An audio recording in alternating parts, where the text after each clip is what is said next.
Hello and welcome to Positive Fandom. This is RM here. I'm streaming solo because I just wanted to talk about something that I experienced yesterday at Star Wars Celebration. So, as many of you already know, I am in Anaheim, California, and I've been attending Star Wars Celebration this week. It is from Thursday, Friday, Saturday, and Sunday. Today's Saturday, so this is the third day. But I wanted to talk about the first 2 days of Star Wars Celebration, which have been amazing for me, as well as my mother, who I brought with me to California. And hello, Luminara 843. Good morning to you. So good to see you this morning. And thank you for popping in. I wanted to talk about Star Wars Celebration. I wish you were here too. Wish you were here too. um, and Cool Gamer says good morning. Hello, Cool Gamer. Thank you guys for joining this stream. I didn't plan the stream. I just decided that I was going to do a live stream. Hello, Maria Lopez. How are you this morning? Hope you are well. Hope everyone is well out there. I'm thinking about all of you, and I am going to stream tomorrow morning as well, my normal Sunday brunch. And I had to stream this morning because of the experiences that I've had over the past few days at Star Wars Celebration. It's just been amazing. Um, so I did just want to start out by saying that on Thursday, I had an incredible day at Star Wars Celebration. I did take my mother with me. My mother is 85, and I brought her here, and she has been going to Star Wars Celebration with me on Thursday and Friday of this week. So she has been enjoying the experience as well. We dressed up as, we both dressed up as Jedis. I was a Sith Jedi, and my mother was, I guess, a Jedi on the light side. And I created a backstory. She was a Jedi who was stranded on a planet called Lucia, and then she had me, and then she trained me in the Force. But then I wanted to go to the dark side, and along the way, somehow I ended up with a baby Yoda that I had to take care of. So that explains Baby Yoda's backstory, where he might have been after he was rescued from the Jedi Temple. So it's been a lot of fun being down here with everyone who is enjoying Star Wars. For all you Star Wars lovers out there, Thursday was a pretty spectacular Star Wars day for my mother and I, because that was a day that we got to see. We attended a panel, which you can actually watch quite a few of these panels online. I believe they streamed them on YouTube. Yes, thank you, Luminara. Thank you so much, Luminara at 843, for your kind words about the backstory. Yeah, I thought a while about how I was going to do this backstory and what it was going to be. So, I so appreciate your support in regards to what our backstory is. And I think part of enjoying yourself at Star Wars Celebration is having those backstories, having the fun and the herewithal to just kind of have fun with these things. Just enjoy yourself, and just go with it. I think that let me see if I can get a picture of my mother here closer so we can kind of see her up front. And I'm just going to share it. I'm going to add it there. There we are. There we are. And as you can see, I am obviously standing up with Grogu.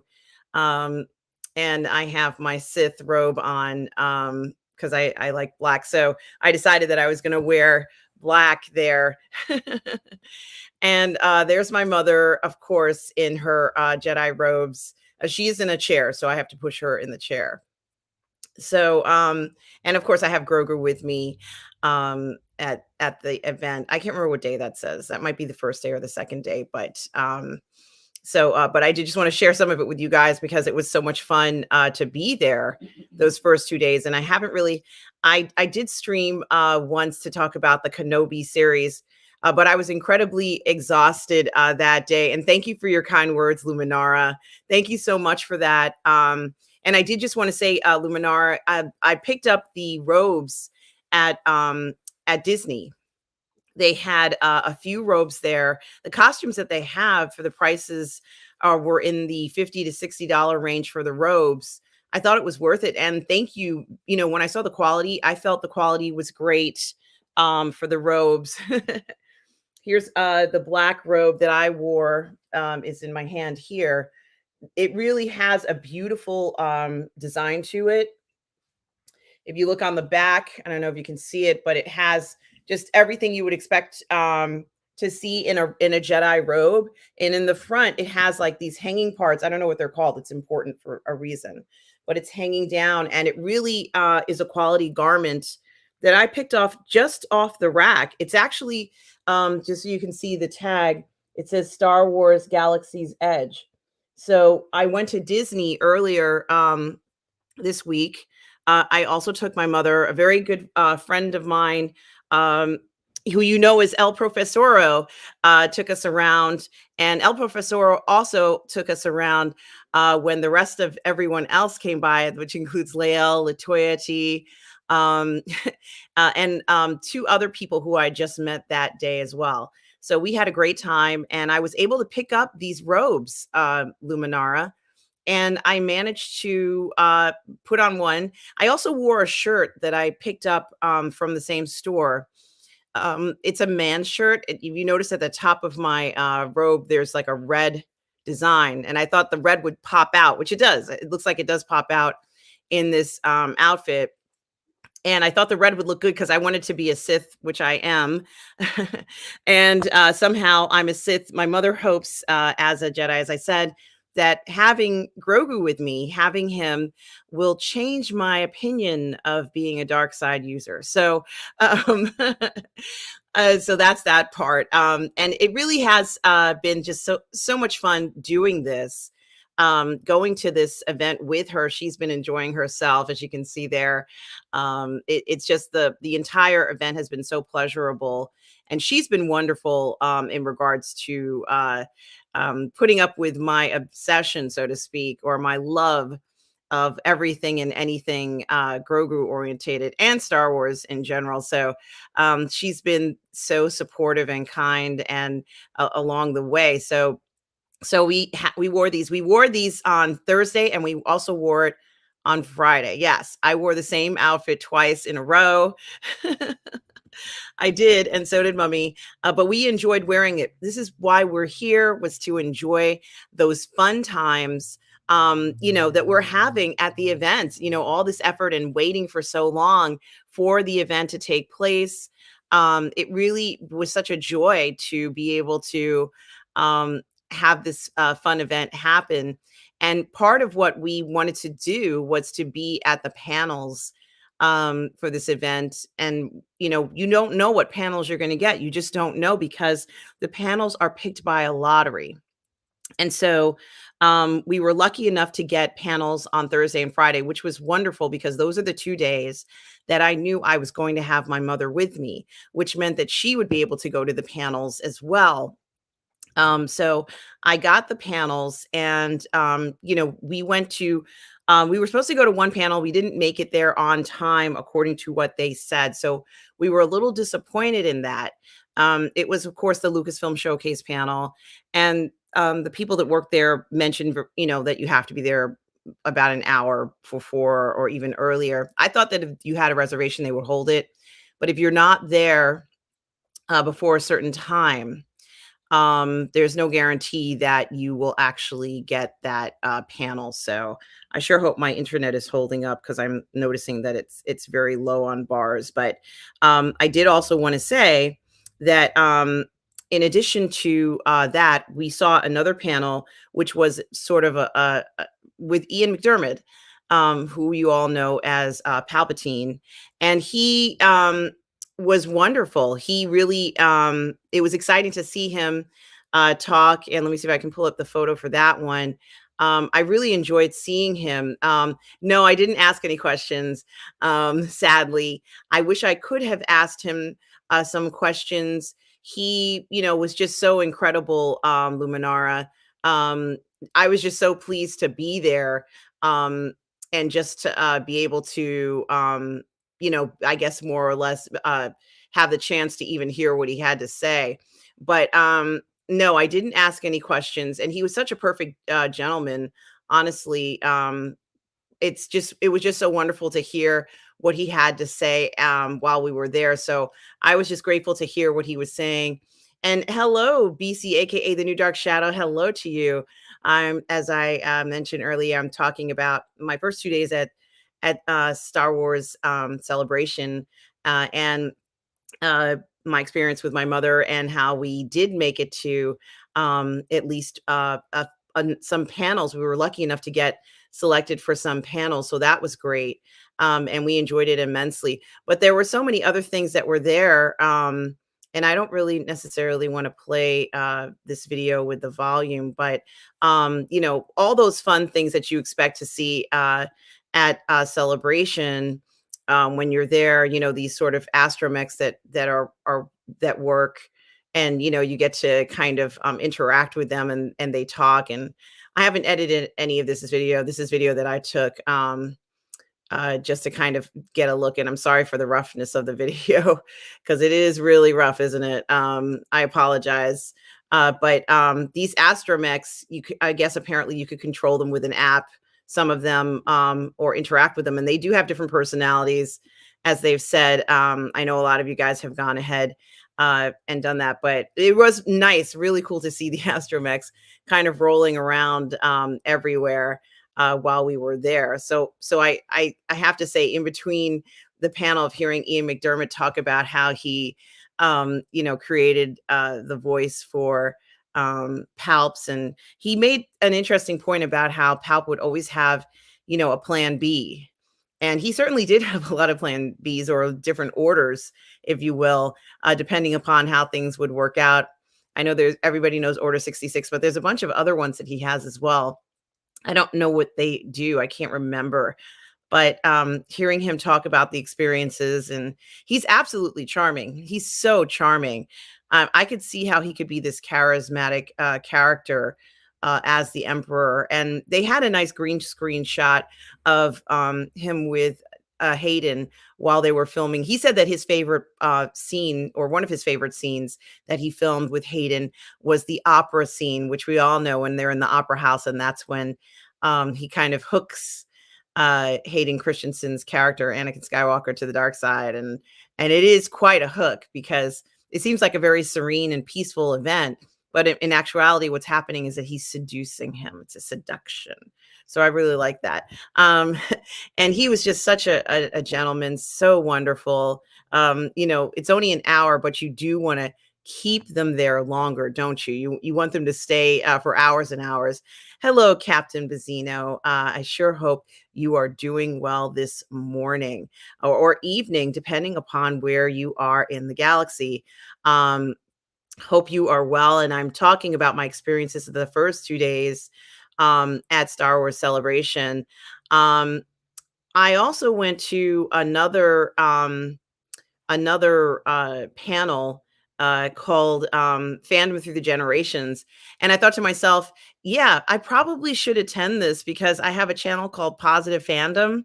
And it seems to make sense to attend a panel called, anything to do with the fandom at Star Wars Celebration. So I attended this panel. And good morning to you, Holy Hand Grenades. And as I always say, Holy Hand Grenades, I'm gonna match you with heavy hands. So nice to see you this morning. Yes. Hope all is well with you as well, Captain Bazzino. So I liked the Fandom Through the Generations. Of course, they talked about how it all started, and with Bantha tracks, which I had heard about. I had never collected Bantha tracks, but there are so many fans who have and know about Skywalking Network, which is a husband-wife team who just came out with a book about the history of the fandom, I believe, in Star Wars. So they had Matt Martin, Dan Madsen, and Craig Miller, who I'm sure many of you already know very well. And these guys were talking about how they remember what it was like when Star Wars first came out, and how through the years fans would read Bantha tracks, and some of the very first Star Trek Celebrations, and how those came to be.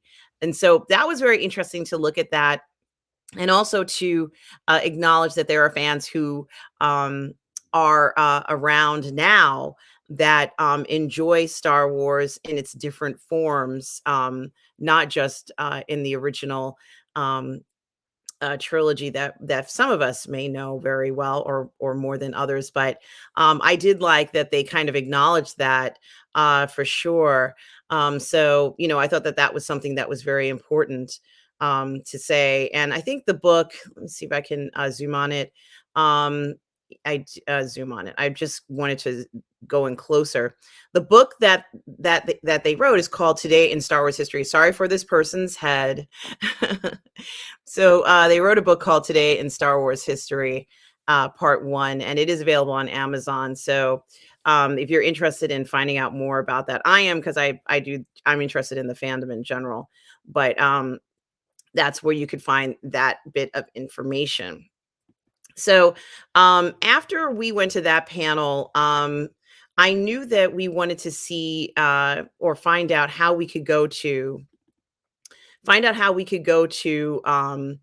the premiere of Kenobi. And I wasn't quite sure what was going to happen, because sometimes, you think you might be able to get into these events, and it doesn't always work out that way. But it turned out that because we had passes for the morning, um, we were able to attend the premiere for Kenobi on Thursday night, and it was at 7 p.m. Eastern Standard Time. So they had changed the time, that normally it premieres at 12 p.m.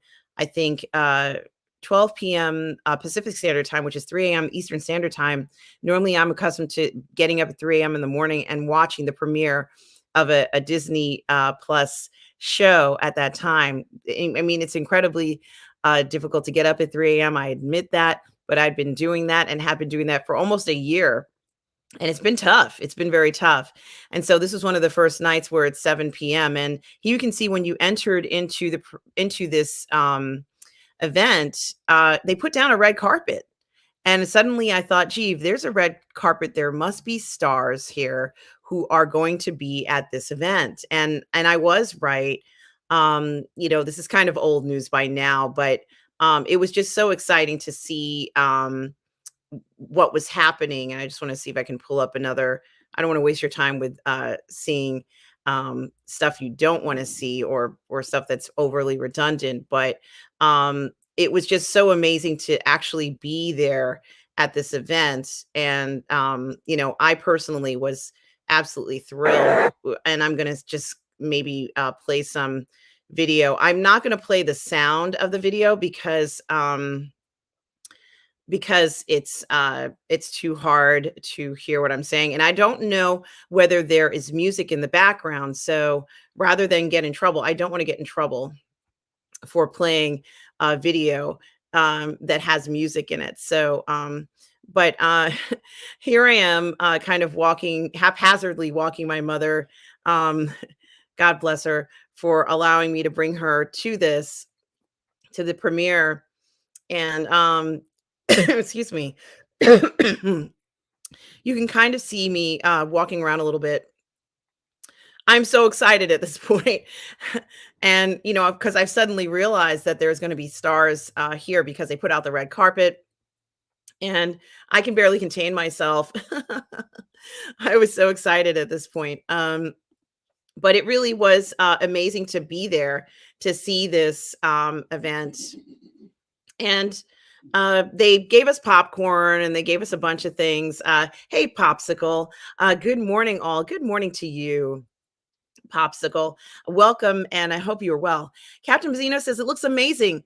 What is the coolest prop that caught your eye? Well, I'm going to get to that, Captain Bazzino. I have so much to say about the Mandalorian experience. I haven't even begun to talk about that yet, but I certainly shall talk about that, Captain Bazzino. And I guess you could imagine, I'll give you 3 guesses of what the coolest prop that caught my eye, Captain Bazzino, knowing very well that I am a Grogu super fan. I think that you could probably guess the one that did catch my eye. But what I also was going to say is, yeah, I once I finally realized that this was a valid red carpet event and that there would be stars there, my level of anticipation for this event, grew tremendously. And of course, being able to see, you know, uh, Kenobi on the big screen with everybody, was spectacular. And I managed to be sitting in an area where Hayden Christensen walked by, and he's tall. He's really tall. Um, and kind of elegant almost as he walked in. And of course, once people realized he was coming into the audience, and including the rest of the cast, and Deborah Chow did address the audience, and she talked about working on this, and Ewan McGregor was also there, and it was great to watch this episode with the cast and crew. So, yeah, yes, we certainly did. Latoya T.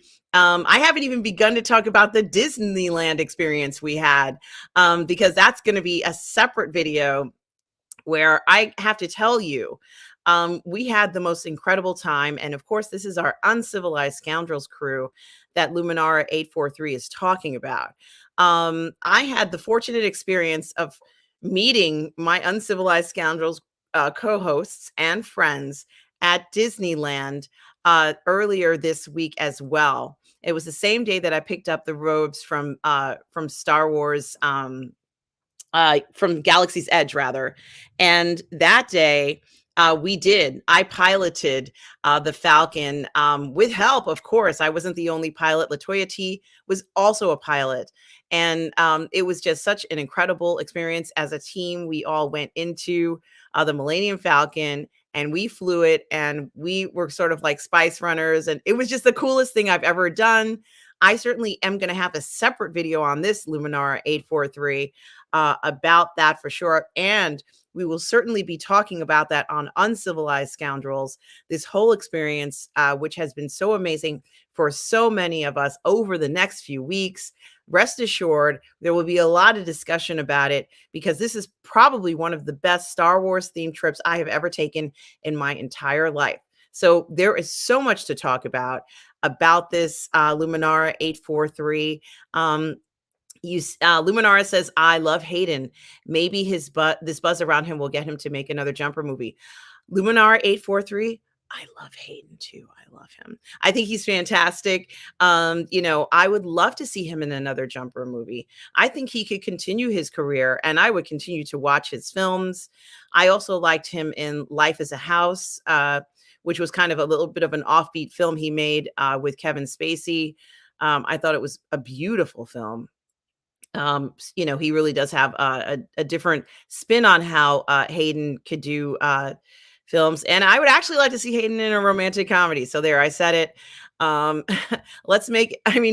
don't want to push it too far, but it would be interesting to see him in something like that. We've already seen him. He had kind of a romantic role in Star Wars with Padme for a while. There's definitely some romance going on there. So I love to see those types of themes in these things that we love. So yes, I watched this with Hayden Christensen. It was amazing. Hey, El Profesoro. Good morning to you, El Profesoro. We were just talking about you and what a wonderful time you showed my mother and I at Disneyland, and the Uncivilized Scoundrel crew and friends. What a great time. Guys, El Profesoro is an amazing, amazing person. He has his own channel, so make sure you go to his channel, everybody, and subscribe to El Profesoro.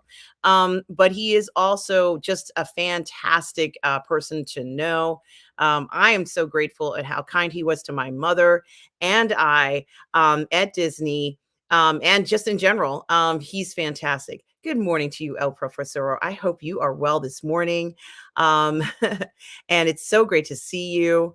And Luminero says, hey, Mario. So continuing on with this experience, the pleasure of being able to see the Uncivilized Scoundrels crew, which includes Mario, El Profesoro, has been such a pleasure. this is why we came out here, is to celebrate it with friends and family. It has been such an amazing time so far. And this is just even, we're only halfway through it. There's still 2 more days of Star Wars celebration. Um, and it is just absolutely amazing when you think about how much has happened. And so after watching the Kenobi series there in this giant screen, it was like being in a movie theater. It was an amazing show. And oh, thank you, Mario. I had a blast hanging out with you and your mom. Hope to see you today. Yes, I hope to see you today as well. Thank you so much for the kind words. And he also says hello to you, Luminara. Um, Certainly. And I just think it was the coolest thing to be able to be in the same room with the director, Deborah Chow, and everybody. And it was great. And the crew was there, guys. So all those people who do that stuff behind the scenes to make this look so special and amazing for all of us, those guys were there as well. I really loved that they were there watching it with us. It was literally like the premiere of the show. So exciting. It really was spectacular night. So that was Thursday at Star Wars Celebration. And after that, I did stream for a little while. I was exhausted. It was a day that was just filled with so much fun and joy. And I had to get my mom back to the room so she could go to sleep. So it was such a full day Thursday. I have to say, I had no idea it was going to be so full of wonderful experiences, and I'm still kind of on a high from it. It was like, wow, I had that part, and it was spectacular. Just had no idea going into this how the day would be. So I knew that the following day that Mummy and I had passes to go to another panel. And the other panel was the Lucasfilm Industrial Light and Magic um, uh, presentation. And during that presentation, I think I have it here. Is this it? Um, yeah, this is just what was on the advertisement when they talked about it. It says, what does it say? I can't read it. It's so small. Be among the first in the world to get a glimpse. I can't read that. I just make it bigger. Hey, Toffee20, how are you? Okay. Be among the first in the world to get a sneak peek at the recently announced Disney Plus documentary series, Light and Magic. Join us for an illuminating discussion panel featuring Lawrence Kasdan and Ron Howard, joined by VXF Titans Dennis Murin, Phil Tuppett, Joe Johnston, and Rose Dunnigan, and Llewellyn Brennan, and Lucasfilm Executive Vice President and General Manager. Now, they were all there except for one gentleman who was unwell, and I can't remember his name. It might have been Lawrence Kasdan, but he had to video in through Skype because he got sick. So he said he was actually very upset for not being there. And a lot of things stood out. One of the first things that stood out was when Ron Howard started talking about how, and as of course you could imagine, there was a lot of video of George Lucas. He couldn't be there. They showed a short video. And you can probably watch this at Star Wars Online, but the experience of actually being there and hearing them talk about this was amazing. And Ron Howard, talked about how everybody kept saying, make a solo part 2. And I was like, yeah, make a solo part 2. I was kind of yelling it out. And Ron Howard was like, well, I don't have any control over these things. And I'm like, yeah, he doesn't, but it's too bad that he couldn't, pull some strings and for us to enjoy that. Because I feel like many of us wanted, and I understand if you don't, but I did. Hello, Toffee20. I sure hope you are well. And he says that the Mando season 3 trailer does look fantastic. It does, guys. Hey, Tom Jr. Jackson. We are all goof people, Tom Jr. Jackson. Tom, I didn't tell you about this because I didn't know I was going to be doing it, but I suddenly decided that I wanted to do this. I didn't tell you yesterday about it. I woke up this morning. I said, I better tell everybody about my experience in the Mandalorian experience. But I started to talk about the first 2 days at Star Wars Celebration as well. And no worries, Tom Jr. Jackson. You're never late, Jr. Jackson. You are always right on time as far as I'm concerned. Another thing that I liked about the Industrial Light and Magic. Um, so it is about a documentary that they're making, and I'm assuming it's going to be on Disney Plus soon. Um, and of course, the man who edited the documentary was the one who was streaming from home. But the documentary looks amazing. And it was great to hear Ron Howard talk about his daughter. He says, well, when my daughter Bryce, and everybody was like, yeah, because she did such a great job, pretty much not just as an actress, but in her directing Mandalorian. And he was so touched by that. I loved hearing him say how he was so proud of his daughter. And I thought that is just really, it's things like that when you hear him say that, it really does touch you. And we just love her work. So there is so much to be proud of, when you're talking about Bryce Dallas Howard for sure. So that was just such a wonderful presentation. Seeing all those great creators and them talking about the good old days, which is 1970s, um, when they were working, of course, on Star Wars and everything beyond that. And looking at the number of models and just the vastness of what they created truly was so special. And Toffee 20 says Bryce Howard's last episode was dynamite. I absolutely agree with you, Toffee 20. We're really lucky to have her. She does have a certain touch, clearly the way her father does, in bringing us quality entertainment. That is just so wonderful. Thank you, Bryce, if you ever watch this. We so appreciate you, and we love what you do. For the shows that we are enjoying, and just making it so pleasurable for us as fans. We so appreciate it. And of course, this is the gentleman who wasn't there. I think that's Kasdan. Maybe somebody knows, as I'm awful at names, but he was very upset that he couldn't be there for that. And Tom Jr. Jackson talks about the live stage, the Star Wars live stage. So guys, they are streaming a lot of these panels. And you can watch a lot of this stuff online as well. So absolutely do check that stuff out when you get a chance, because it is fantastic. But this gentleman, he's such a marvel at going ahead and making this documentary for us. And yes, I've got to check out that live stage interview, Tom, as well. Thank you for letting us know.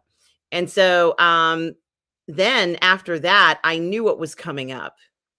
It was going to be the 20th anniversary of the 20th anniversary celebration for Attack of the Clones, and that was the next panel. And I was really excited to see that. Because I suspected who may be showing up for the 20th anniversary for the Attack of the Clones. And it was fantastic being there. I don't remember exactly how I have these photos positioned, but maybe I could go to the next one. Oops. Yeah. And of course, Ashley Eckstein was the person who hosted that panel. And she was great.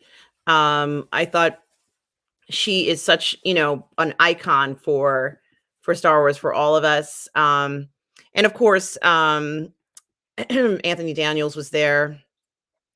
A bunch of heavy hitters were there. Ewan McGregor and I'm losing my voice all of a sudden. Sorry, guys. Let me just drink a little bit of water. Thank you, Lawrence Kasdan. I knew that's who I thought was couldn't make it because he was unwell. I think I did say his name, but sometimes I just have to double check. Thank you, Tom. And what was I going to say? And so, yeah, unfortunately he had to stay home because he was unwell. And so then, of course, everybody who was significant in Attack of the Clones, well, everybody's significant. It's just that they ended up having so many incredible guests on this panel. Yeah, it was an amazing panel. So Ashley Eckstein was the moderator, and having Anthony Daniels And I remember telling somebody wanted to know who was on the panel, and I said, "Well, it's practically like every famous person from Star Wars and Attack of the Clones, except for Natalie Portman." And initially, Ewan McGregor and Hayden didn't come out right away, but they came out eventually. And I did take some video of everything. I'm not the best videographer, even if they're literally standing in front of me. I'm not the greatest videographer at all. So, and I do have some rather expensive camera equipment, but um, the camera equipment that I have, I don't like to carry because it's too heavy. There, I said it. So you can see Ashley Eckstein and Anthony Daniels, and I think it's David Chiang, Tamora Morrison, Daniel, and two other very important gentlemen. One of the gentlemen who was on the panel, hello, Outcast Creative. How are you today? One of the gentlemen, thank you so much, Outcast Creative. It's excellent to see you as always. One of the gentlemen who's on the panel does that sound for the bomb that they use, and I remember hearing that the first time when Boba Fett used it against Obi-Wan, because he was chasing him. It might have been the other way around, but someone had used this bomb, and the noise from the bomb, it was unbelievable what they did. And Bosco Scenario, hello. I hope you are doing well, and thank you for sharing. This is awesome. Well, thank you, Bosco Scenario. Thank you for watching, and I'm so glad that you were enjoying it. It was amazing. I couldn't even believe what I was seeing. And Anthony Daniels is charming, and Timur and Daniel are charming. The whole panel of everybody on here was just and such a great experience. And then, of course, they brought out Hayden and Ewan afterwards. In fact, she kind of did that kind of leading question. Too bad they're not here to talk about to talk about this. While we're here, and of course they popped in, and that was great because I just couldn't believe it in a sense. But I guess I should have known that they were going to show up at some point because they've been kind of alluding to it. So there you can see them, Hayden and him there. Hayden and Ewan there on the end there. So that was amazing. And a lot of times when I'll go to these panels, I'm just so in awe of what I'm seeing. And then you realize that, they are sharing a lot of information about how it was to make the film. And of course, this is from 20 years ago, guys. And I remember when Attack of the Clones came out. So I hope I'm not dating myself. You guys know how old I am, but I remember when that film first came out, and how much work was put into it. And one thing that stood out to me was the I guess more that they had Hayden and Ewan talk about the bond and what it meant to have this relationship they have. And of course Ewan was like, well, we hit it off right away. And I'm like, I'm sure they did. These are two really nice guys, and that relationship that they have. And now, of course, seeing David, I hope I'm saying his right name, as more of an adult now, and Hayden, is obviously it's not that he was a child then, but he, is more mature man now. They still have that close bond with them. Yes, Luminara 843, they talked about those battles in this interview, and they talked about how they had to use at the time. There were these aluminum, maybe they still use them, but there were aluminum rods that they use, and how you had to really have a lot of trust with one another. Yes. Yes. Yeah, many of us were in our 20s when this came out. Um, and it's amazing how they had to have this certain level of trust in order to go ahead and make these scenes believable, in order to go ahead and have something that was believable, and something that they felt they were safe with one another. And I was really touched by Daniel, who had talked about how Tamora was kind of like his, I guess maybe not his father, but hello, Stubble McShape. It's always nice to see you, Stubble. Thank you for joining us. How Tamora had kind of taken a different role for him, and how important that role was. And so I really liked that. And I think, hold on one second.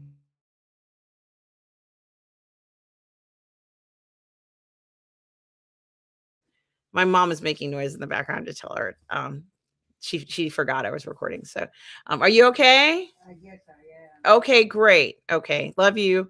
Um, yeah, so that was just mom. Um, so, and Mark O'Brien is also here with us. Hello, Mark O'Brien. Um, it's so nice to see you today, Mark O'Brien. Thank you for joining us. The Outcast Creative talks about how he saw Star Wars in the cinema in 1977, and I got one of the cast from Andor coming on our show channel tomorrow. So, guys, definitely do check out the Outcast Creative channel if you want to see one of the cast from Andor, guys. Please do subscribe to the Outcast Creative if you want to see even more Star Wars, guys. Um, Family first, always say hi, mom. Yes. And I will let Mummy know. Mummy, everyone says hello to you. Hello, everyone. She says hello to everybody. Um, and Mark O'Brien, may the force be with you all. Yes, may the force be with you all. Mark O'Brien says he loved Obi-Wan part 1 and 2. I loved it as well, everybody. I thought it was so well made. Definitely going to be talking more about the Obi series as the Obi series continues. And I felt that it was a perfect premiere for that series that Thursday night.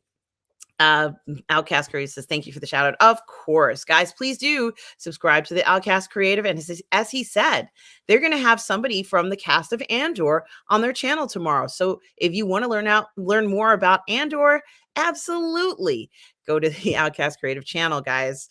And so, the other thing that I thought was very interesting was how Daniel said that Tamora kind of sounds, it's like his father telling him something. And I remember my dad used to, well, my father has passed away, but it's true. Like there's a certain sense of the way that, or the mannerisms that a father does. And I thought that this was such a great display of how interesting these father-son relationships or male relationships in general are, because of that camaraderie and that, wonderful way of depending upon one another. And I thought that that was so important because I do the show with Lorena on toxic male appreciation, and I'm trying to show scenarios where we don't want to vilify males here. We want to celebrate them, and I thought that that was an example of it, in these movies and what we see on the stage. So, um, oh, that's so sweet. I will tell her. I will tell her that. Let me just pan up here. That is so sweet. The flowers are on the way. She's gonna love that. On Obi-Wan, I love some things, but other conflicts. Yes, there were some conflicts in it. And so that is definitely something to think about. So, and Bosco Scenario says the book is amazing. Obviously, this is different, but you can tell Obi-Wan was taken care of better than The Mandalorian and the Book of Boba Fett. And I have to agree with that. And we certainly do have a lot to talk about because, as Tom is telling you, we did a spoiler review of Obi-Wan episodes 1 and 2 here on the Positive Fandom channel, which is there. So you can watch that as we talk. And I actually had to limit it because I was so tired, from going to the celebration. And Bosco Scenario says he is subscribed to the Outcast Creatives, everybody. And Tim's clone cameo, yes. Absolutely. That was wonderful to see in the book of in Obi-Wan Kenobi. And so the Outcast Creative says, I'm sure the Inquisitor is not dead. Yeah, maybe not. These Inquisitors are tough.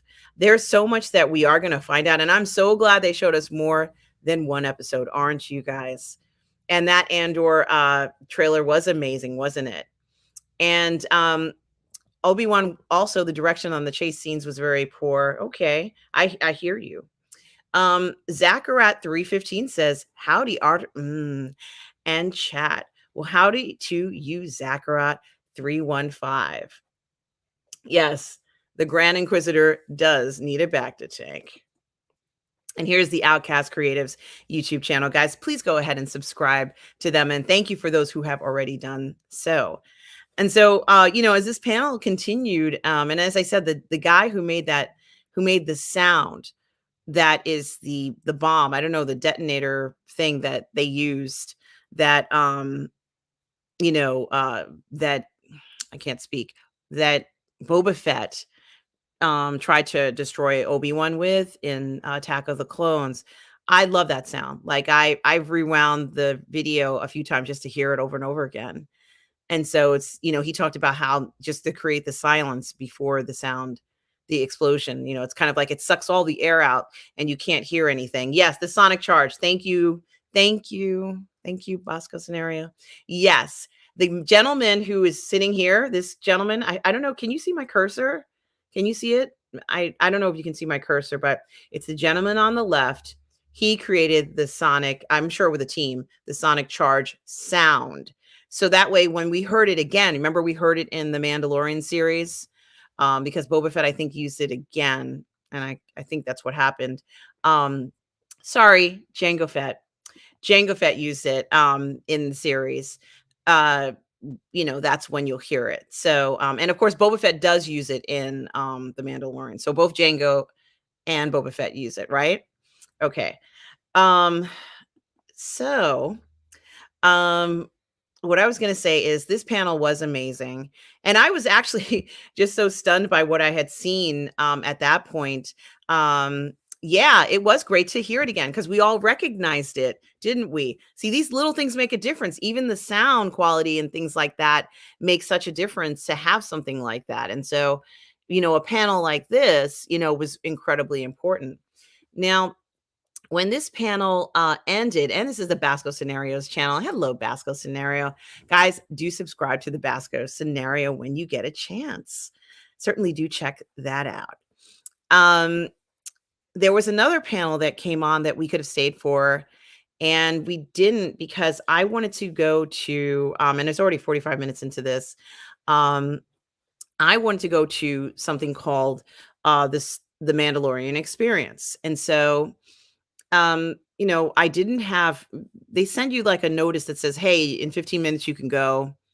And you're supposed to jump up and run over there. And, it doesn't work for me, mainly because my mother's in a wheelchair and there is no jumping up and running anywhere. Like I have to take my time with her, and then move her around, and then I have to push her around. It's not an automatic wheelchair. It's a manual wheelchair. So I am pushing her around, the entire exhibit hall and everything.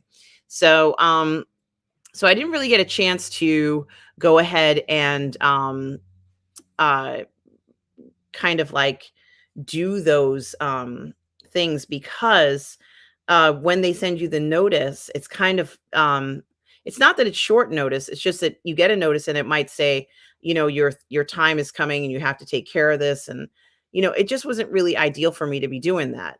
So I decided that I wasn't going to stay for the Disney land one, even though I wanted to stay for it. It was a Disneyland. It was a Disneyland panel, and essentially what the panel was going to do is that the panel was going to, yes, someone famous did walk by me, and it was Hayden Christensen. Yes, he did walk by me in the Obi-Wan. I still can't believe it. It was fantastic. Yes, yeah, I still can't believe it. Uh this panel, and Tom Jr. Jackson and I've been talking through this whole thing, although he's not at Celebration. We've been kind of in communication. That panel, that the one that followed the Attack of the Clones 20th anniversary panel, was going to talk about the changes that they were going to make at Disneyland parks. And one of the things that they mentioned, or one of the changes and enhancements that they were going to talk about, is that they're bringing Boba Fett and Fennec Shan to some of the Disneyland parks. I'm assuming in Galaxy's Edge. And eventually, they are going to be bringing the one and only Grogu to the park. So, as you can imagine, I was I was incredibly happy to hear that, because Grogu needs to be in the park, and I feel like he's earned his chops, he's earned his stripes.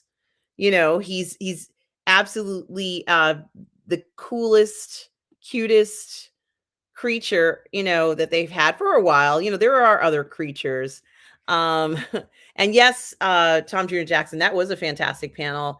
And I listened to a little bit of it while I was online waiting to get into the Mandalorian experience. So I didn't have a reservation for the Mandalorian experience. I didn't have one. And so I had to wait online. And while I was waiting online, I charged my phone because it just so happened that there were plugs right near where I was. So I could plug in my phone.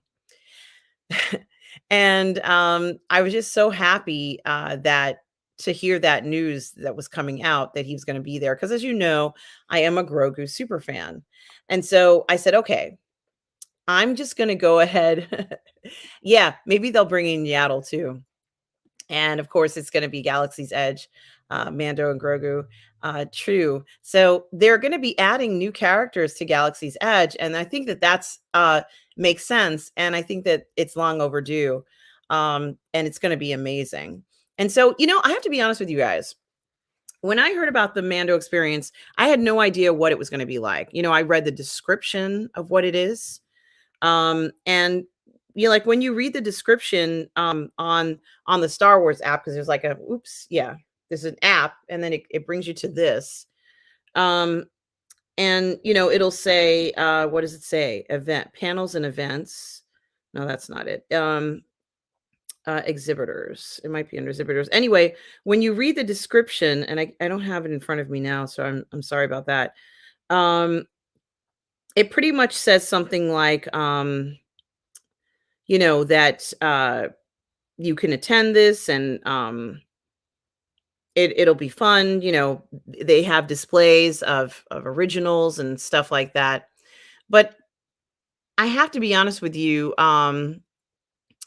Uh, well, I'm not gonna be on much longer, the Outcast Creative, but thank you for that. I just wanted to continue to talk about the Mandalorian experience, which is the exhibit that I went to today. And I certainly will have you on again, the Outcast Creators. And I'm going to broadcast our history. Guys, I have a new series where we're going to be talking about historical films on Positive Fandom. So that is something that's coming up that I'm very excited for, guys. So do check that out certainly within the next couple of days. And my doll, this is one which is also a low budget version because he has feet, and I got him at a different place outside. I'm not going to say where, but he was available elsewhere. So thank you for the information, Outcast Creative. And thank you, Mark O'Brien. Mummy is enjoying this celebration. And I just have to find this thing, show information. And so, in regards to the Mandalorian experience, they sent out this thing about it, and it seemed amazing. But I honestly don't think, in my opinion, no, it's not as low budget as your 2-inch tall Grogu. Well, this one was probably about $20. This was a $20 one. $20 from and I will tell you where I got it from. But not on the air.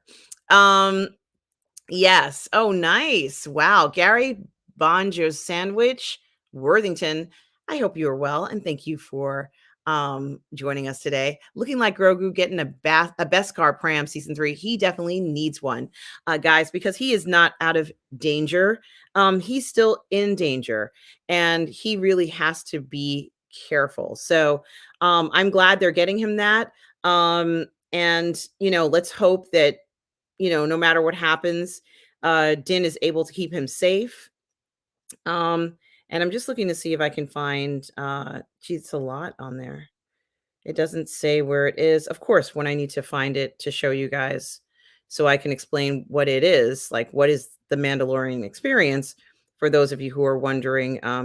Okay. And anyway, they send you like a reservation system. And the reservation system tells you can enter the Mandalorian experience, and it's going to be great. And they have an amazing display of items that are available for viewing. But I have to be honest with you, I had no idea what it really was going to be like.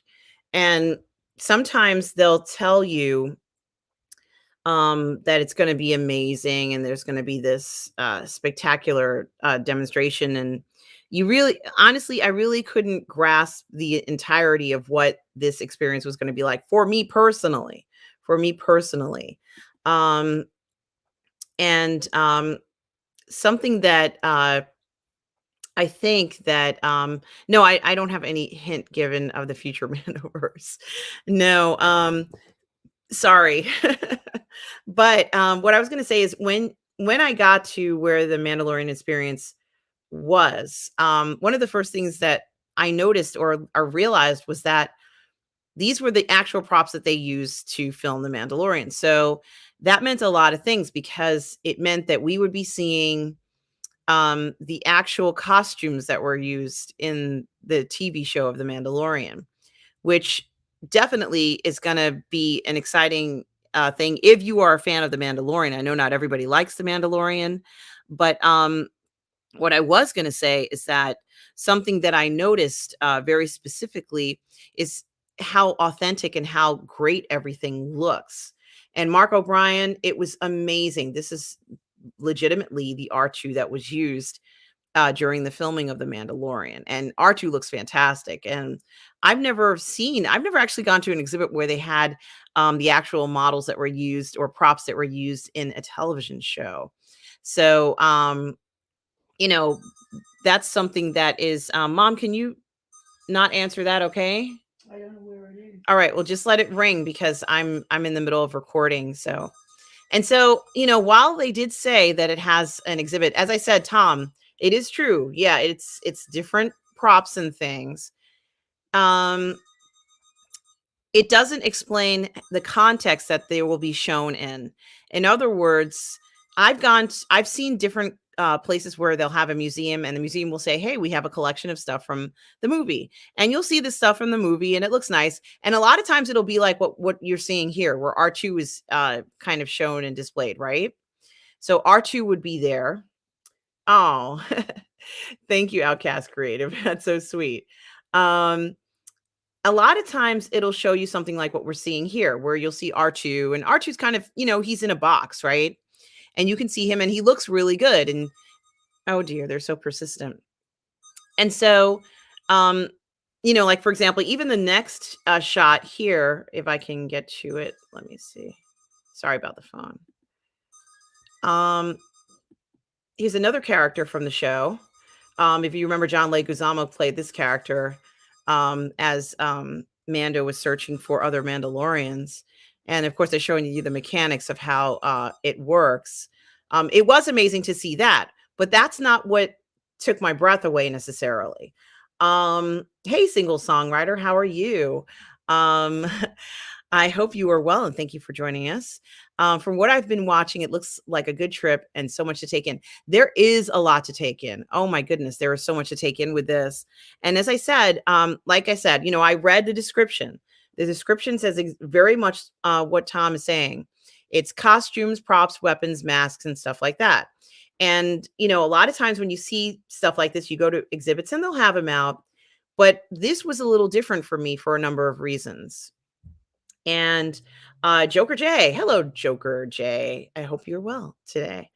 Who would have thought, as a child in the '70s, that Star Wars would flower into such a phenomenon?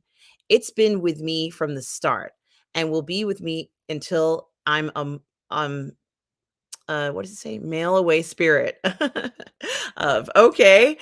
Joker J, thank you for joining us, Joker J. This has been such a fantastic experience, guys.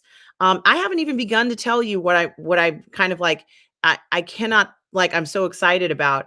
Hello, Latino Slant, guys. Latino Slant is here, and do check out his review of episodes 1 and 2 with Tom Conkle on the Latino Slant channel, guys. Definitely do check him out. I hope you are well, Paulie. It's so nice to see you. And Paulie was kind enough to take my mother and I to the awards this ceremony last weekend. So it is always great to hear from you, Polly. I hope you're having a great day. And so nice to see you guys. Check out Latino Slants channel on YouTube. You will always find something amazing and fascinating in the world of entertainment there. So good to see you this morning. Um, and Single Songwriter says, thanks for taking pics and videos. Yes, you're welcome, Single Songwriter. And thank you for always answering my Star Wars questions. I always appreciate that. I kind of feel like you're the go-to person for that for me, which you may be unaware of that, but I do value your input as well. And, so as you continue in the lobby, there's even more, like, for example, this Kuil, um, uh, is this him? This is Kuil. And I didn't know how big he was. And of course, I knew he was a little bit smaller. But seeing this gorgeous, life-size version of Kuil, I tried to take his, without reflection, the pictures of Kuil. You can see him there. And I hope I'm not going too fast here. Um, uh, Anytime I can, I will. Thank you so much. I do appreciate it, Single Songwriter. Can't beat a good convention, yes. And Latino Slant says, hello, chat. Hello again, Paul. You guys, check out Latino Slant on the Latino Slant channel here on YouTube. So please don't miss out on that. And so, this stuff looks just like the TV show because it is actually from the TV show. Now, what I wanted to get into, and of course, this is me, I had to take a picture of myself. I feel a little silly taking pictures with masks on, but I did have to wear a mask there for most of the time. And as you keep going down the list of characters that they have, oops, sorry. Oh, those are some other Baby Yoda stuff. Sorry. Let me get off of that stuff. So I do follow other Baby Yoda groups, guys. Let me stop sharing that. You don't need to see Baby Yoda in a fighter jet. um, as I continued into the, I just had to wait in the waiting area, and I had no idea what to expect as I turned the corner. So what I'm really trying to say is that I was expecting more of these shots of seeing, more or less, and I'm in the wrong section here. I was expecting more shots of seeing the child this way. And, I figured everything would be kind of put in a capsule or in a category. And honestly, that's not what I experienced. And I'm not seeing what I wanted to show you. But you know, uh, they took a picture of us of outside, and I can't see it in here. So when you enter the experience, they have and it's probably not updated, that's why. They have a photo op where you can take a photo with the Mandalorian. I can't seem to find it on my thing, but this is what it looks like. So that's my mother and I. I really wanted to show it next to me. And there's the Mandalorian. It wasn't supposed to be like that. It's supposed to be on here. Maybe it didn't update. It should have done that. And so I really enjoyed that so much. The Kuil looks incredible, doesn't he? I have spoken. I couldn't get over it. Um, and the Outcast Creative says, I need to see Baby Yoda piloting an X-Wing singing Highway to Grogu Zone. We all need to see that. And Toffee20 says that the production design and the characters in The Mandalorian are so well thought through. They are. Same cannot be said for Obi-Wan, sadly. It's a little different type of approach from a show. And, I think that I think that it's very interesting when you think about it from that point of view.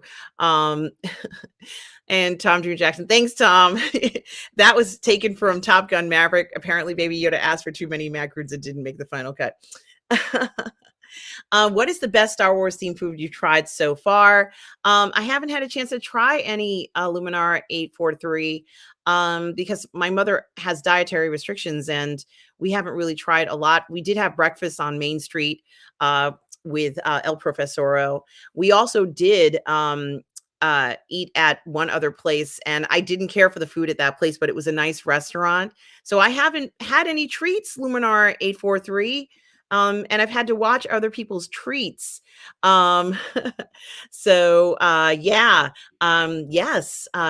Mark O'Brien says he loved R&B's interview with the Mando S2 wardrobe head. Yes, I just love that. And I love his costume interviews. They are fantastic as well. Um, and shout out to Mama. Thank you. I will tell her that you said hello, guys. But yes. So what I wanted to show you, and I don't know why I can't find these photos, but I wonder, I don't know why they're not updated in here, because I wanted to show it to you on here. Just was really how incredible the floor looks when you're on it. And let me just see how this looks. So they did have a picture of, I took so many pictures at this thing, of the N1, which is the new ship that they have, that Grogu and, of course, Din are going to be flying in. And I don't know why my other photos are not on here. Darn you, photos. And the Outcast creator says, "Is that your mom's Jedi robe? She looked like Miss Kenobi." Yes, yes. My mother does have Jedi robes, and I got her Jedi robes. I'm going to bring it up again just to show you. I wish I could have shown you on here, but it doesn't. It's not showing. Maybe I can email it to myself. No, that won't work.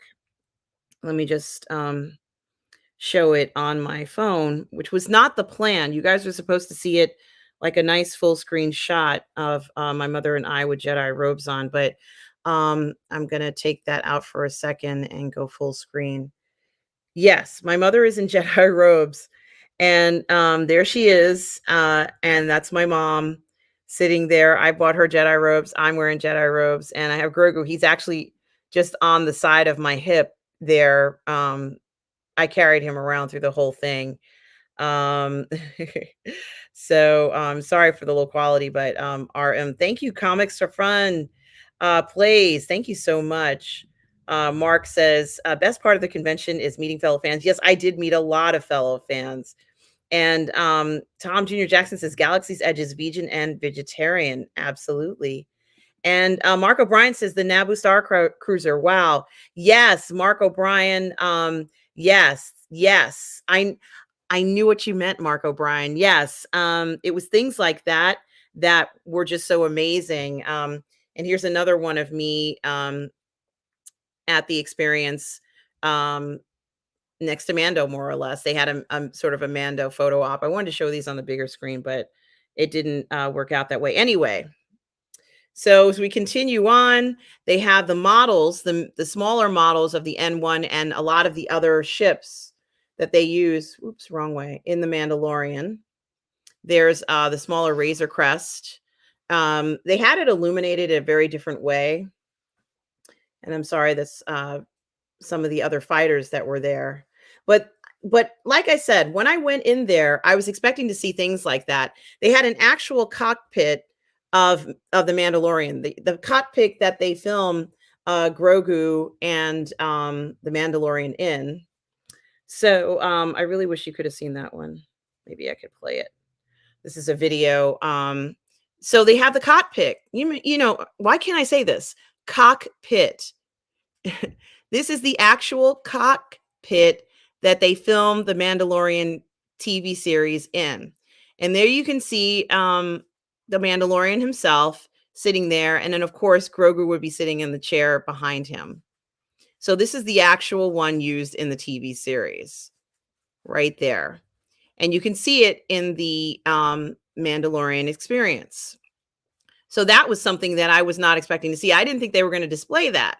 I didn't think we were going to get a chance to see that, but we saw it and it looked incredible. I'm going to show it one more time. Efren Guzman, I am doing so well. I hope you are doing well. And Mark O'Brien says, yes, Razor Crest. Yes, yes, I know. I might love the Razor Crest as much as the Falcon. And I have to agree with you on that one, sir. I have to agree with you. I'm just going to show it one more time. I hope there's not too much reflection. And you can clearly see him very well. I'm glad I took that video. Sitting in the Razor Crest. It was amazing to see this. You couldn't go in it, but it was huge, guys. This thing was huge. I can't see my face. It was huge when you looked in it, and you could see exactly where Grogu would be and the controls. It was a pretty big unit that they would go into to do for filming. I was really impressed and really happy that they had this there. I didn't know that was going to be there. And, it's a hell of a way to show fans, what they used here. So, let's see. Yeah, I'm sorry about, I couldn't pronounce that. It was so cool, Popsicle. I just couldn't believe how amazing it was. I'm still blown away by it. And a single songwriter says, "I really hope Hot Toys makes the Razor Crest cockpit someday." I sure hope so too, single songwriter. And that I would definitely pay money for that. Outcast Creative says the Razor Crest is awesome. Absolutely. And guys, as you know, I did get the HasLab Razor Crest. So if you want to see more of that video, definitely you can check that out here on Positive Fandom. And Toffee20, this is a good question. And a lot of us have been wondering this. Will Mando obtain a new Razor Crest at some point? I'm wondering myself. I'm really attached to that Razor Crest. And I want to see it. So I'm hoping so. Oops, that was an accident. I'm hoping so. And I took a lot of video, which may not be the best video in the world, but here's some more parts of the video. That's me. I'm just so shocked as I'm looking at everything. This is the display hall, part of the display hall. What they did that I liked was that they put the characters, oh boy, no, oops. They put the characters, am I still on? Stop sharing. Stop sharing. Okay. They put the characters, yeah, there was something wrong with my system here, and I sure hope I'm still broadcasting. So I hope, can you guys still hear me? I hope you can still hear me. Yes. Yes, you're on. Thank you, single songwriter. Yeah, I hope Rex can find Mando a new crest. It seems to make sense that Rex would be able to do that. And single songwriter points out that HasLab Razor is now selling for big bucks. It will be timeless and a rare piece for sure. Yes, it will. Thank you, Tom Jr. Jackson. You're always looking out for me.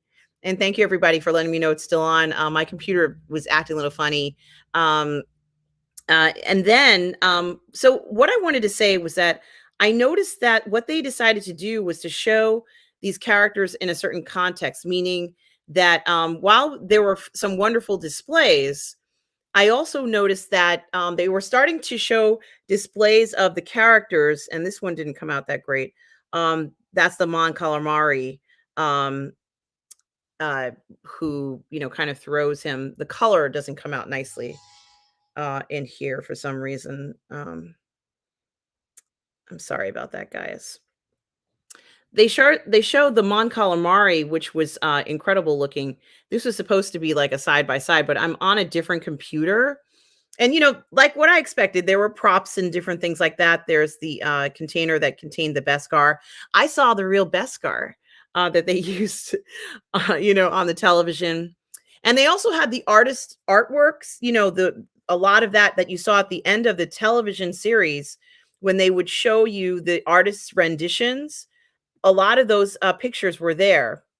So, Efren, that's a good question. I have no idea. I don't know. And as soon as I find out, I will say something or let you guys know. And these pictures were massive on the wall. I kind of liked this one with Moff Gideon. I thought that one looked amazing. Efren, we will certainly let you know if there is going to be one. Yeah, and part of my enjoyment of the series was seeing the artwork at the end of the show, when you would see the artwork, the inspiration, and those were all along the wall. So I was kind of expecting to see that at this presentation. But the thing that blew my mind away, oh, here's the tracking fob. This is the fob they used. That's how they found Grogu. That's how he found Grogu. Can you believe it? Okay. And if you're into weapons, They had some fantastic displays of the weapons. Yes, they do have prints for sale. They did, yes. They have a store right outside of the Mandalorian Experience. This is the egg that the Jawas wanted to use. They did have that, those prints. Amazing. I would be happy with posters of that art. Absolutely. And so I started to take more video. Why is this on its side? Oh, that's why. Okay. I started to take some more video of what it looked like to be there because what I was seeing was so incredible looking. I sure hope this is coming out okay. It's a little bright and reflectively, and I'm sorry. But I started to realize that what they did was that they built a background that showed what everyone would be like if they were in that atmosphere. And so you can't see it that well here, but which is really too bad. I don't know how it's showing up because it might be because I have the lights above which are kind of brighter and they're creating more light than they should. But um so there are some other things I wanted to show you all. And thank you for um being so patient with me. And I'm sorry that the side by side I can't show you, but this is Grief Karga's outfit that they had there. And this is the astromech, I think, on the upper portion there, that astromech that was moving the barge across the lava bridge. um I keep getting all these notices as I'm that's why I didn't want to show it on my phone, but make us a video. I will make a video. It's going to take me a little while to do that, but I certainly will do that. Guys, they had this hologram that took my breath away. I'm going to see if I can show you the hologram because I just kept staring at this hologram. I was just so shocked by it. It was so cool looking. Is this it? I'm pretty sure I took a video of it or a picture of it. Anyway, it's a hologram. It's like an actual hologram. Maybe I didn't take a video of it, but they even had a section where they had. You remember the graffiti that they had on that world where John Leguizamo uh, had to, he had to speak to John Leguizamo. I wonder if I make this less bright, it'll be better. Where he had to, yeah, that's better. Where he had to speak to John Leguizamo to find out about the other Mandalorians. So I took some pictures there as well. Maybe I can show it this way. I had to turn down the brightness so you could see it. That's that whole wall that has that cool graffiti from that on that world. I just thought that looked amazing. And there I am kind of in front of it. Oops. Phone call. Okay, I won't be answering that.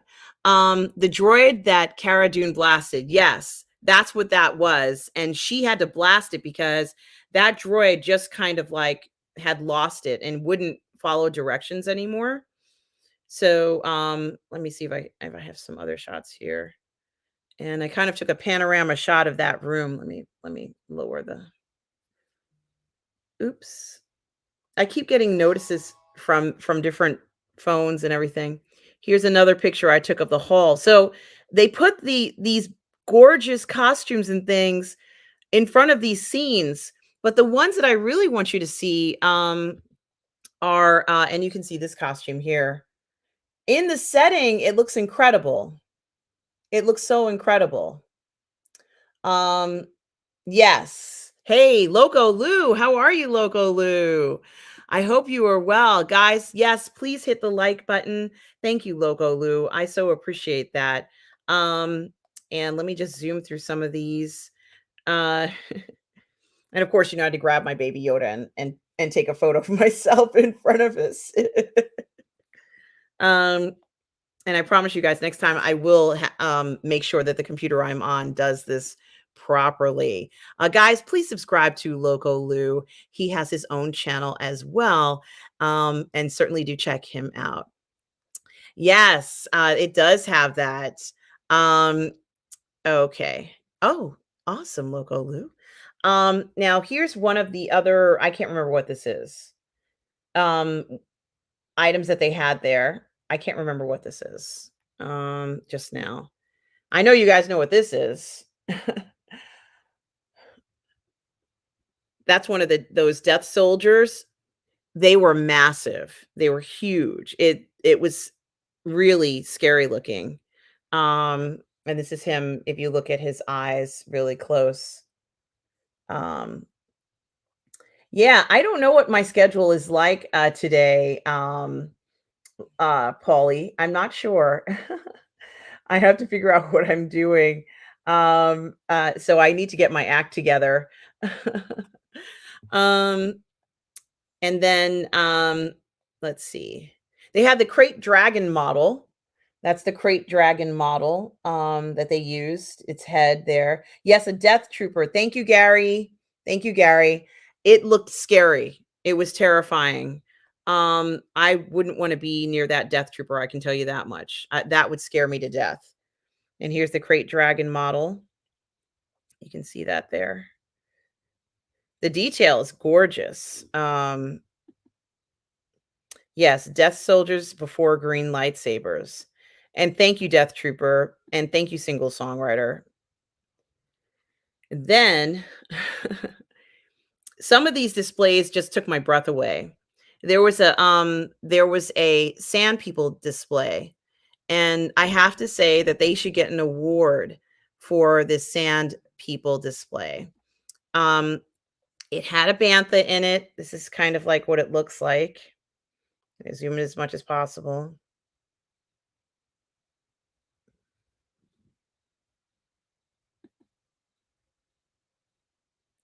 And I have to say, it says that dragon looks almost made for 1/6 scale figures. It does, and I'm gonna get to that in a minute. I promised myself I wasn't gonna go over 2 hours, from this. And they're talking about the Star Wars Celebration, feed starts soon, guys, absolutely. Do check that out, today, especially since today is Mando Day, for us. Boba's Tribe, yes, Boba's Tribe. There is something else I wanna show you, if I can find it. There was some guy who was dressed as a Mandalorian, and he wanted someone to film him telling the him to is this gonna work? Oh, it's up here. Some guy who was dressed as a Mandalorian telling the bantha is actually, remote controlled. So I did wanna mention something. They didn't say this. They didn't tell you this. But the thing that I wanted to say is that, some of the creatures there are not stationary. They move around, and there are puppeteers, the same ones who worked on the TV show. These puppeteers are moving these creatures manually. So there's someone behind them. I actually saw the person, do it. There's someone behind there controlling this bantha so he can move around. So while you're there, the bantha is there, and there's all sorts of music. I'm not playing any of the music for a number of reasons, but the main reason why I'm not playing it is because I don't want to get copyright struck, for the music, because as you can imagine, there's like it's like do do do do do do do do do do do do do, like all the best music from the series, and it's just so amazing sounding. Um, you would love it, guys. I didn't know they were going to have the bantha moving around. I had no idea this was going to be like that. No one told me that they were going to have a bantha that was puppeted by the original puppeteers from the TV show. No one said anything about that. Like I expected to see the Jawas, like they were there. The Jawas were there for sure. Am I going? Oops. See, the one time that I try to be forward and forward it, and it goes berserk on the forward of the pictures. But um, yeah, there was something wrong with Firefox. Did not like being connected to my computer just at that moment. But um, this bantha, someone's behind him. The original puppeteers of the bantha are there, and you can see him move around. And I think that that's the coolest thing. That's the kind of stuff we want to see at Celebration, right? We want to see cool things like this, and to have the original puppeteers moving a bantha around, and it did make bantha noises. Maybe I could just play one. I'll unmute it. God help me. Please don't. ban my channel. Okay, let's see. Let me see if I can play him.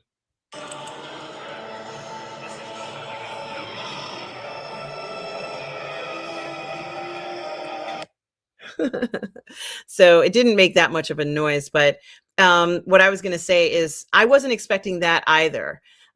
We knew that they have the best creatures in history, right? Loco Lou and single songwriter. You're right. It was like a living bantha. The only thing missing, I needed one of those gaffy sticks or whatever they are, just to clean his teeth out or something. You know, it was just so amazing to see that. I was not expecting to see something like that at all. And so of course they had our Jawas. And as I say, always, that's right, Bantha fodder. Always ask a Jawa. You know, you have a question, you need to go somewhere, do something, ask a Jawa. They seem to have all the answers. And we kind of saw that in episodes 1 and 2, where the Jawa was kind of talking to Obi-Wan. And I thought that was so cute, when he was saying, if you're going to steal my parts, at least clean them before you sell them back to me. And I think that is just common courtesy. But in the context that they're in, when you look at it, the display, it looks like you're actually there at the part of it. And I'm going to have to mute this now, but because I don't want there to be a problem with them saying that I took and of course I got to get myself next to the bantha, right? So I kind of yeah, I kind of just had so much fun with these with the banthas. It was just cuz when am I going to be next to a bantha that does that? You know, I guess we'll have to wait a few years until they bring banthas to Galaxy's Edge, which I think we'll see, right? No, I won't date a Jawa. And they did not have speed dating, guys. Utini, yes, Utini. They did not have speed dating at this particular one. So unfortunately, I couldn't go on any speed dates. I know I said that's one of the things I was going to do when I was here. Yeah, you should hire them for parties. You should hire them for everything, because there's Pele. And this is the N1 again. And something that I didn't know it was going to happen, which I'm showing you right now, is that you see that little guy in there? The little one spinning around? That's the real Grogu that they used in filming the TV series. And so you can imagine how stunned I was when I saw Grogu flying around in there, turning around, doing his little thing.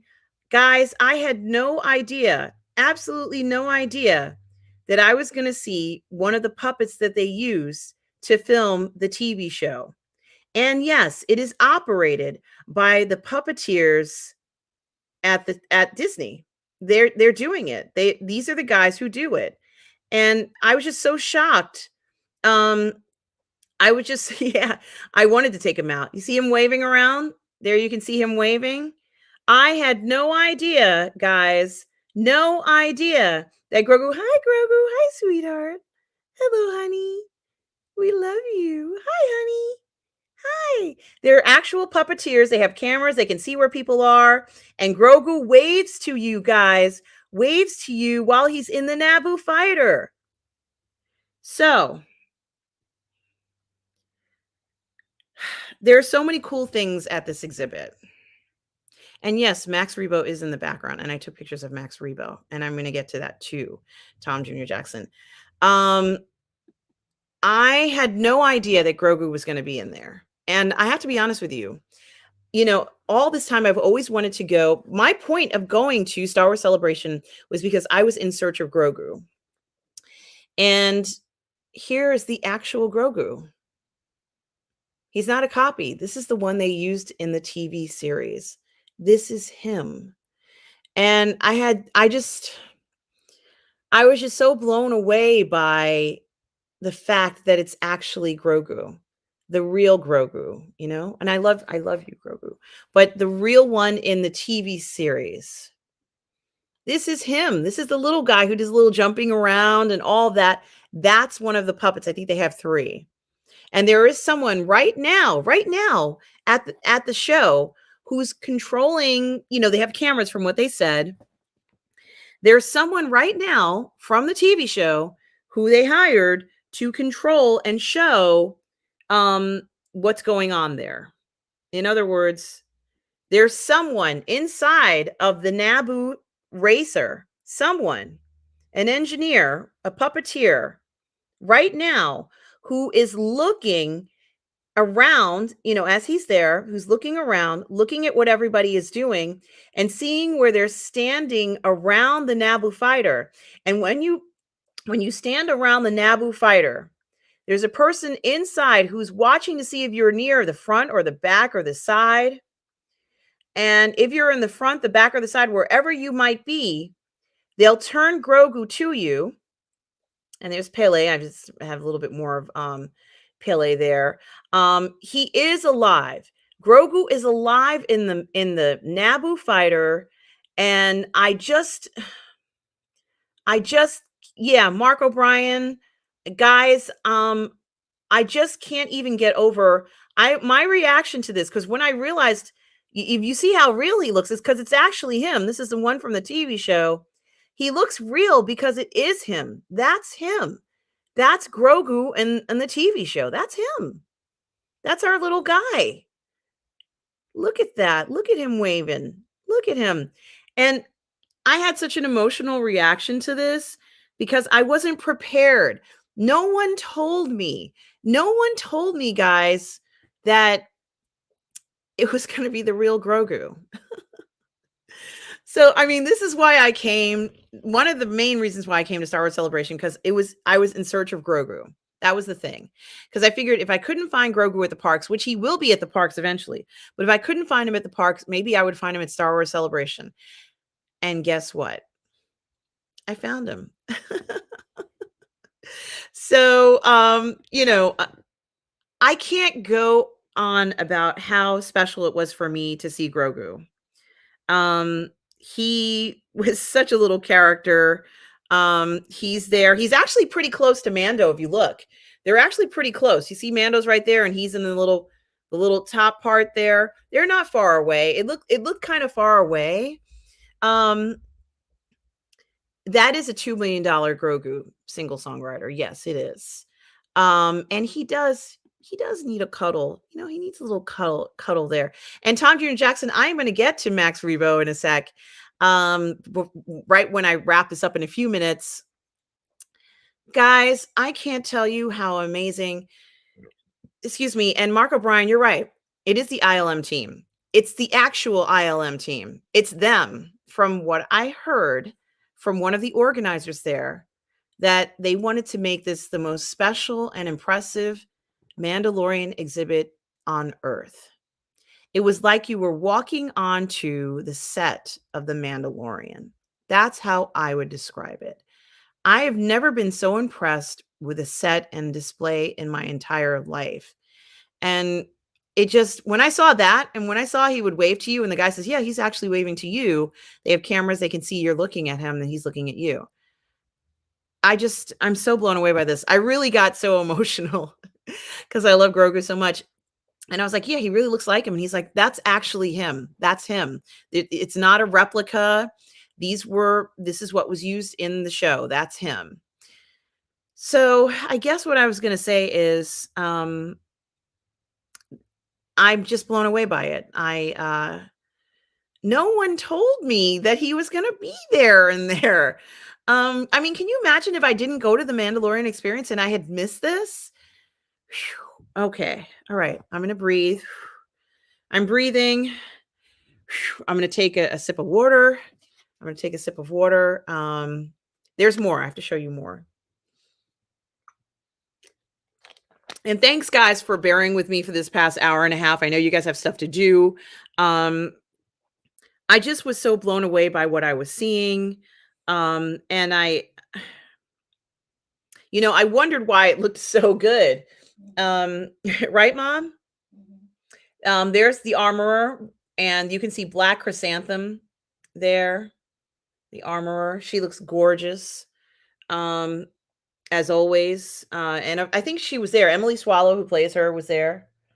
I don't know if Emily Swallow does. I'm pretty sure she does the voice too. Actually, Emily Swallow does the voice, and there may be another lady who does the action scenes with the armorer. So I did just want to point out that sometimes there are cases like that. And Captain Bazina says, was the Wookiee or the Death Trooper taller? It's a good question. The Wookiee, I believe, was taller. This is what I believe, Captain Bazino. And it says the Mandalorian armorer. Yes. Yes, and Max Rebo is there because I looked for Max Rebo. Max Rebo is still alive. There's the armorer's sort of anvil, if you will. He looked so good. I wish you guys could see Black Chrysanthemum in person. He's huge. He's slightly bigger than Chewie. He was bigger than Chewie, guys. I was just so impressed with him and what they did. And of course, Cab Bane was there. And Ahsoka is a nice Ahsoka outfit and everything that she used. And I believe they made her Leiku longer. I know we talked about it. I thought two of the most impressive photos here where you have Casca Reeves along with Bo-Katan and Ahsoka all kind of together on this one platform. Just a really amazing costumes. And here's Cab Bane there. He looked great. He looked great too. I just wanted to show you this model that they have of the it was kind of like it almost looked like National Geographic for Star Wars. Here you can see the Sand People. Their display was amazing. I almost want to do this for Halloween, but I can't because I'm in the Northeast and you can't have Sand People in the Northeast. Like, it seems silly. These are the costumes for Garza Fwip, played by Jennifer Beals. I'm going to cosplay her as her, guys. So now I have the costumes. I know what the costumes look like up close and in detail. So I'm going to cosplay as Garza Fwip at some point. And I'm really looking forward to that. And of course, Max Rebo is still alive. Let me just get to the ones of Max Rebo. And I'm sorry I didn't have them ready here, but I promise you I will show you them in a second. And it's true, I didn't show, oops, sorry. Yes, Santo, thank you so much. And this guy, the Shays, I think is his name. He's the governor of, or was the mayor of, I don't know what he is now. The mayor of Tatooine, or maybe not that town. The town that might be Tatooine. The town is something else. Thanks so much, Single Songwriter. These models were incredible. They also had the breakdown of how the models looked mechanically in the interior of the models. The mayor, thank you so much, Mark O'Brien. This really looks like a National Geographic. I almost want to do a parody video on the Sand People, but do it like National Geographic style. Like I'm going to be studying these people, and this is how they live, and they are known as the Sand People, also Tusken Raiders, and I think that would be pretty cool. You remember this chick, right? Chick, the female sand warrior, the Sand People warrior. She was there. What they did with that display of the Sand People was just stunning. And I guess the matriarch gentleman, right, the mayor of Mos Espa. Thank you so much. It's something like something Shad or something Shad. He's got a really cool name. And then of course the adorable little boy. You remember the little boy? I wonder if he's still alive somewhere. Okay. Yes, absolutely. Yes. And then this creature.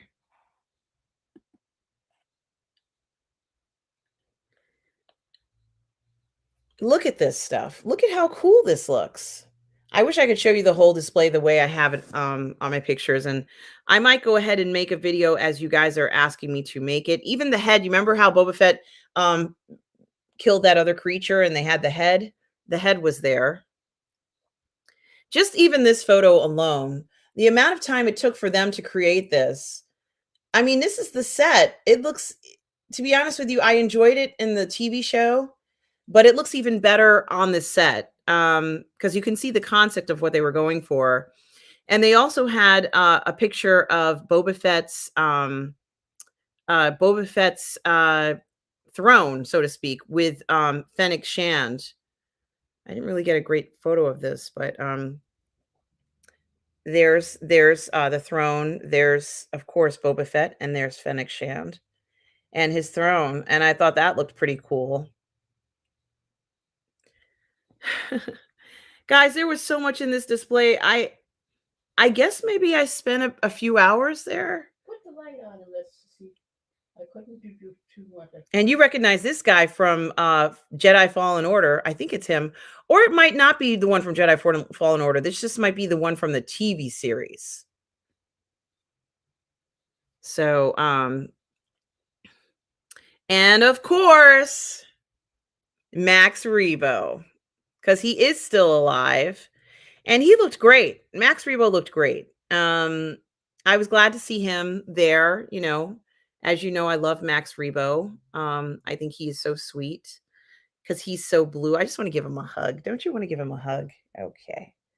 There's Max Rebo and the other player. Thank you so much, single songwriter BD1. And yes, he is getting his own, isn't he? Max Rebo lives. Absolutely. He's still alive. And I'm grateful for that. I was actually, Max Rebo was out that day when they had the bomb, so he's fine. Oh, you want to jam with Max Rebo? Single songwriter, you just gave me a chuckle.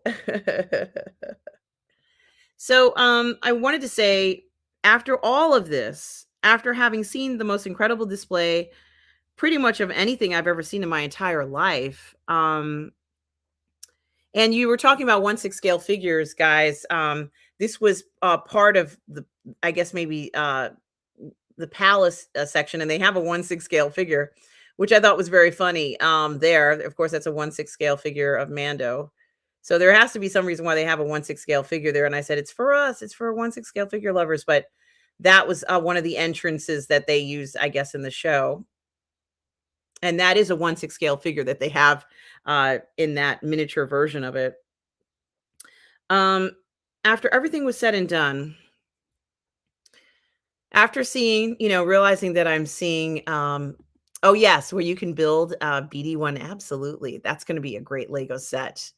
Yeah, Max does have a lot of close calls because he jumped off the barge and now he's gotten out of the thing. After everything that had happened, and I saw Grogu, and I was kind of went over to look at Grogu again because I can't get enough of this little guy.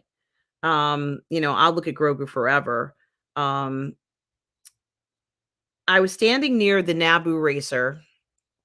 And this is how I'm going to close the video. I was standing near the Naboo racer looking at Grogu again, because I can't get enough of seeing him turn around in his little thing. And I was looking at Grogu, and I kind of turned to the right, and sure enough, there was Jon Favreau.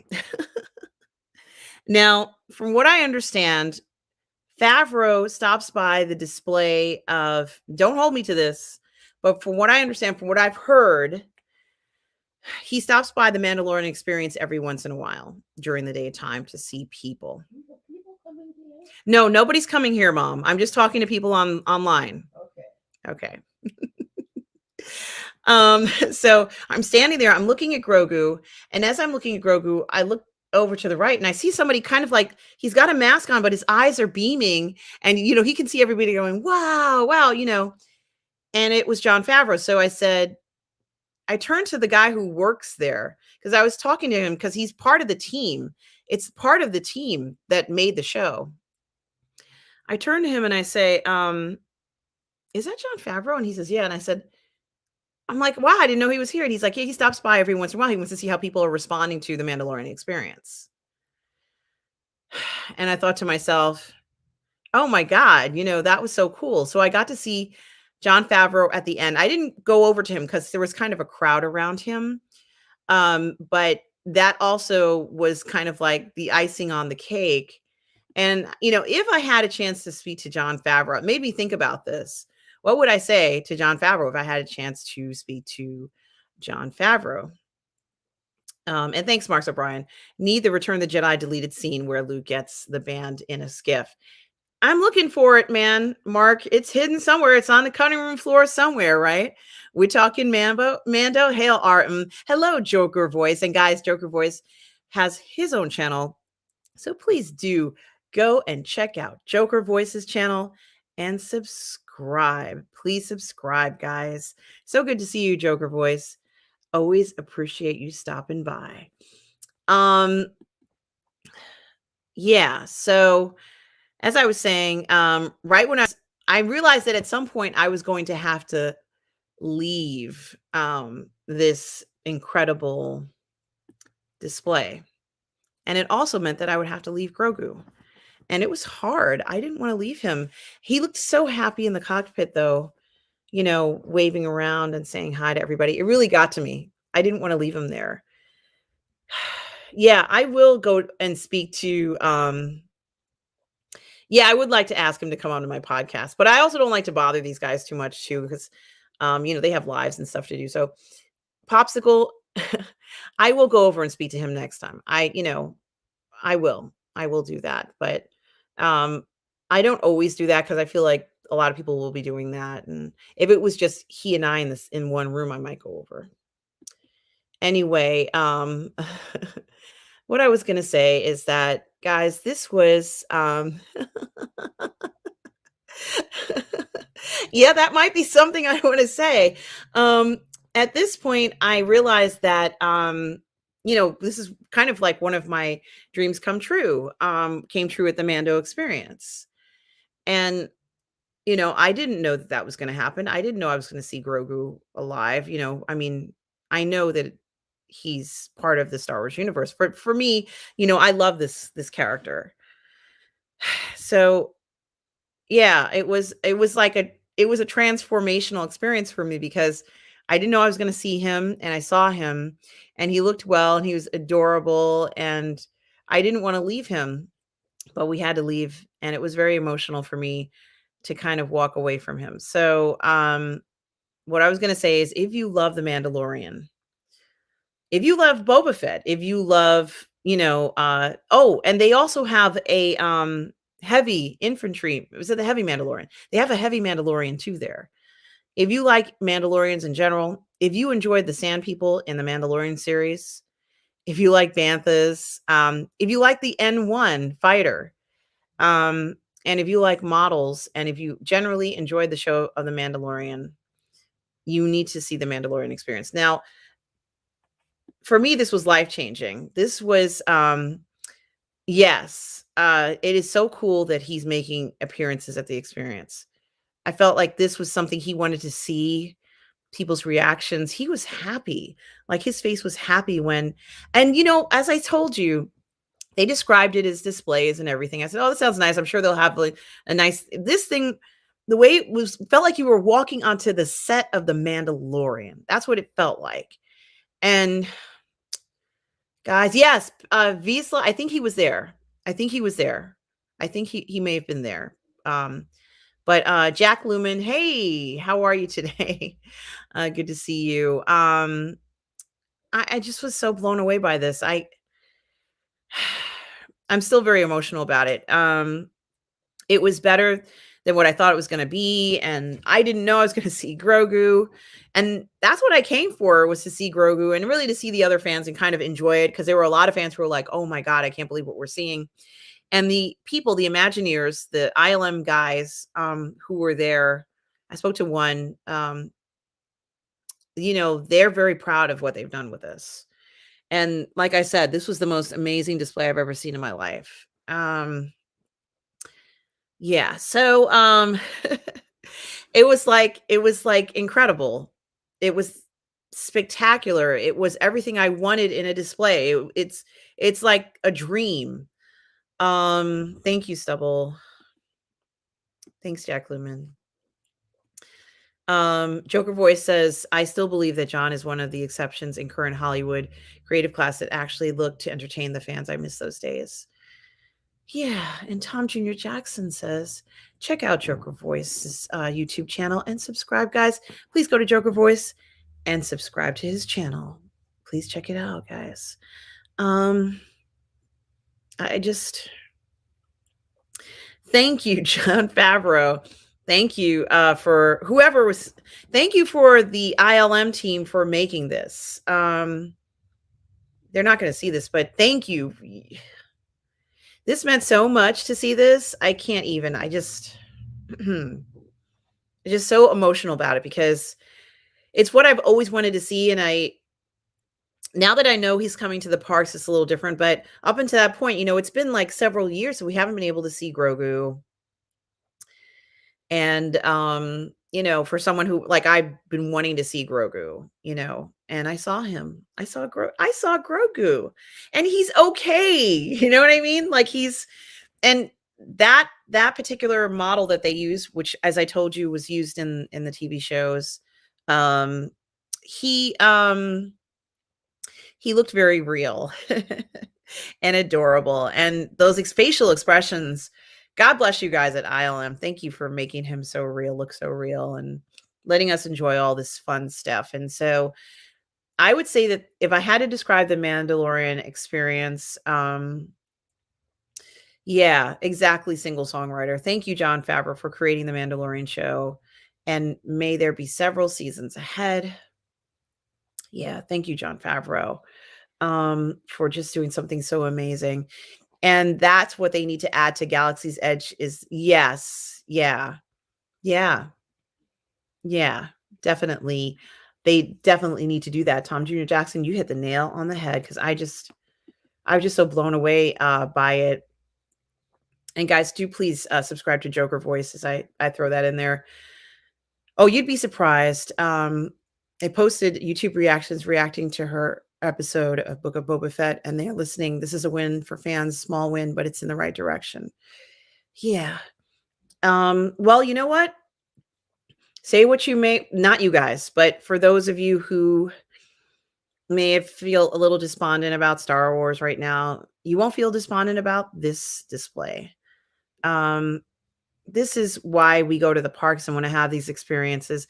The Mandalorian experience is what you need to go to if you can go to it. And I hope they don't close the whole thing down. I hope they reopen it, bring it to the parks, like what Tom Jr. Jackson said, or bring it to some cities because it's just such a beautiful, I would pay $50 to see this.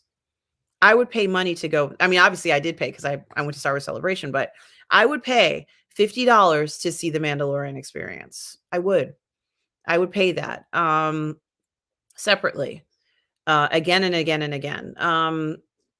I think that they had it, and it was kind of nice, because we've been all so sequestered. Yes, thank you so much. I'm sorry, Joker Voice. Bryce Dallas Howard, thank you. So in context, Bryce Dallas Howard posted YouTube reaction channels reacting to her episode of Book of Boba Fett, and they are listening. Thank you, Joker Voice. You realize that I didn't know who BDH was. Yeah, you won't be disappointed in the Mandalorian experience. You will not be disappointed. They had the heavy Mando there. He was kind of on the side. He's Diesel, guys. He is Diesel. I mean, his uniform looks so heavy. So Mark O'Brien, so happy you got to go. Love seeing Star Wars fans happy and emotional. Yeah, I am very emotional right now, Mark. I was crying at this thing because he looks so real. And that's all I wanted to see was just kind of seeing that. God, I'm going to get even more emotional. Yeah. So he looked so real. And that's all I'm going to say. I'm going to end this video before I get way too emotional. Guys, thank you for stopping by and watching this show. Yes, voiced by Jon Favreau. And they made a Black series. They need to make a 1/6 scale figure with John's likeness.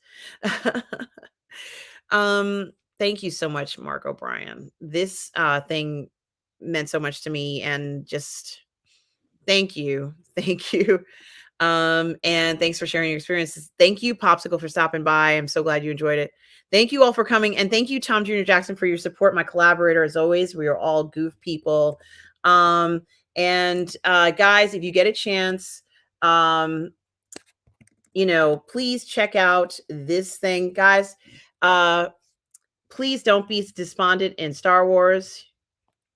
Things are getting better, and there's so much more coming down the pike. Um, just there really is. Yeah, they do have a Favre figure. But it's a black series, so I believe. So I definitely want them to do a 1/6 scale, right? Yes, more great Star Wars days ahead. Um, bye guys. Take care, everybody. I hope you have a great day, and thanks for watching. And always remember, wherever you are in the galaxy, to please be kind. Take care, everybody.